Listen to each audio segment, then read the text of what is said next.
यह रही भोलेनाथ नाथा की एक सुंदर भक्ति से भरी कहानी, सरल भाषा में भावना और चमत्कार से भरपूर। भोलेनाथ नाथा की चमत्कारिक कहानी। बहुत समय पहले की बात है। हिमालय की गोद में बसे एक छोटे से गांव में नाथा नाम का एक गरीब लेकिन बेहद भक्त किसान रहता था। नाथा का जीवन कठिनाइयों से भरा था। न छोटी सी झोपड़ी में ठीक से छत थी, न खेत में अच्छी फसल। लेकिन उसके मन में एक ही सहारा था, भोलेनाथ सब ठीक करेंगे। हर सुबह वह पास के एक पुराने शिव मंदिर में जाकर दीप जलाता, बिल्वपत्र चढ़ाता और पूरे मन से ओम नमः शिवाय जपता। गांव वाले कहते, नाथा, इतने दुख में भी तू इतना खुश कैसे रहता है? नाथा मुस्कुराकर कहता, जब भोलेनाथ साथ हो तो दुख भी छोटा लगता है। एक रात का चमत्कार।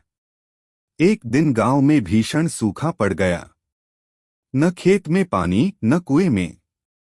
गांव वाले परेशान थे, लेकिन नाथा मंदिर में बैठा लगातार शिवजी का ध्यान करता रहा। उस रात नाथा गहरी नींद में था। तभी उसके सपने में एक तेज उजाला फैलने लगा। उस उजाले से एक दिव्य आकृति निकली, स्वयं महादेव। भोलेनाथ ने कहा, नाथा, तुम्हारी भक्ति ने मुझे प्रसन्न कर दिया है। उठो और नदी के पास वाले पुराने वटवृक्ष की जड़ खोदो। तुम्हारा रास्ता वहीं से खुलेगा। नाथा चौंक कर उठा। सपने की दिव्यता इतनी सच्ची थी कि वह बिना देर किए वहीं चला गया। नदी किनारे का रहस्य। रात के अंधेरे में चांदनी के बीच नाथा ने पेड़ की जड़ खोदनी शुरू की।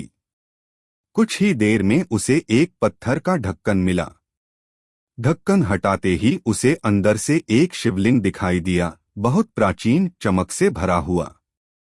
जैसे ही उसने शिवलिंग को छुआ, चारों ओर हल्की हवा बहने लगी, बादल घिर आए और अचानक मूसलाधार बारिश शुरू हो गई। गांव वाले बाहर निकल आए और आश्चर्य से देखने लगे कि बारिश केवल नदी किनारे नहीं बल्कि पूरे गांव में हो रही थी। सबने नाथा को गले लगाकर कहा, तू सच में शिव का सच्चा भक्त है। भोलेनाथ ने तेरे कारण हम सब पर कृपा बरसाई है। गांव का भाग्य बदल गया। कुछ ही दिनों में सूखे खेतों में हरियाली लौट आई। कुएं भर गए, फसलें लहलहा उठीं। गांव खुशहाल हो गया। शिवलिंग को वहीं स्थापित कर नाथेश्वर महादेव नाम दे दिया गया, भोलेनाथ के उस भक्त नाथा के नाम पर। और नाथा, वह पहले जैसा